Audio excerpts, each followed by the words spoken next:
Colombia বিশ্ববিদ্যালয়ে ফিলিস্তিনপন্থী বিক্ষোভকারীদের ওপর নজিরবিহীন তাণ্ডব চালিয়েছে নিউ ইয়র্ক পুলিশ। মঙ্গলবার রাতে পুলিশ জানালা ভেঙে হ্যামিল্টন হলে প্রবেশ করে নির্বিচারে লাঠিচার্জ করে। আটক করে শতাধিক বিক্ষোভকারীকে। এ ঘটনায় গ্রিস সহ বিভিন্ন দেশে নিন্দার ঝড় উঠেছে। উদ্বেগ জানিয়েছে জাতিসংঘ। বলা হচ্ছে ইসরায়েল বিরোধী এই ছাত্র বিক্ষোভে ভিয়েতনাম যুদ্ধের প্রতিবাদের ভূত দেখছে বাইডেন প্রশাসন। কলম্বিয়া ইউনিভার্সিটিতে চলমান ইসরায়েল বিরোধী বিক্ষোভ দমাতে ক্যাম্পাসের হ্যামিল্টন হলে ঢুকে রাতভর তাণ্ডব চালিয়েছে নিউ ইয়র্ক পুলিশ।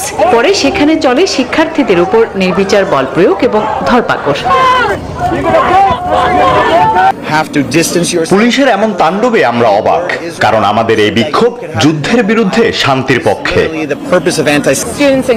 এটা দুঃখজনক যে আমাদের শান্তিপূর্ণ প্রতিবাদও করতে দেয়া হচ্ছে না। আটক করা হয় শতাধিক বিক্ষোভকারীকে। অনেকের হাত পিচমোড়া করে বেঁধে বাসগুলোতে তুলে নিয়ে যাওয়া হয়।